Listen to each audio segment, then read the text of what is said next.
മറ്റൊരു പ്രധാനപ്പെട്ട വാർത്തയിലേക്കാണ്. ഗ്രീൻലാൻഡിനെ അമേരിക്കയിലേക്ക് കൂട്ടിച്ചേർക്കാൻ പ്രേരിപ്പിക്കുന്നതിനായി ട്രംപ് ഭരണകൂടം പണം നൽകാൻ ആലോചിക്കുന്നതായി റിപ്പോർട്ടുകൾ. ഗ്രീൻലാൻഡിനെ ജനതയ്ക്ക് $10,000 മുതൽ $1 ലക്ഷം വരെ ഒറ്റത്തവണയായി നൽകാനാണ് നീക്കം. മൊത്തം 57,000 പേരാണ് ഗ്രീൻലാൻഡിലുള്ളത്. അതേസമയം ഗ്രീൻലാൻഡിനെ അമേരിക്കയ്ക്ക് വിട്ടുകൊടുക്കില്ലെന്നും അമേരിക്കൻ നടപടിയെ പ്രതിരോധിക്കുമെന്നും ഗ്രീൻലാൻഡ് പ്രധാനമന്ത്രി ജെൻസ് ഫെഡറിക് നിൽസൺ വ്യക്തമാക്കി. അമേരിക്ക ഗ്രീൻലാൻഡ് പിടിച്ചെടുക്കാൻ ശ്രമിച്ചാൽ സൈനികമായി നേരിടുമെന്ന് ഡെൻമാർക്ക് പ്രതിരോധ മന്ത്രാലയം അറിയിച്ചു. അമേരിക്കയുടെ സുരക്ഷയ്ക്കും യൂറോപ്പിന്റെ സുരക്ഷയ്ക്കും ഡെൻമാർക്ക് അമേരിക്കയ്ക്ക് കൈമാറണമെന്നാണ് അമേരിക്കൻ പ്രസിഡന്റ് ഡൊണാൾഡ് ട്രംപിന്റെ ആവശ്യം.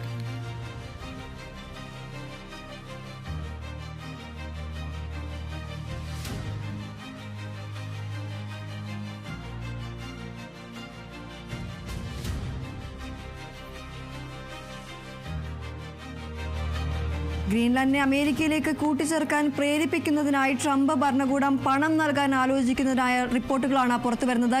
ഗ്രീൻലാൻഡിനെ ജനതയ്ക്ക് $10,000 മുതൽ $1 ലക്ഷം വരെ ഒറ്റത്തവണയെ നൽകാനാണ് നീക്കം.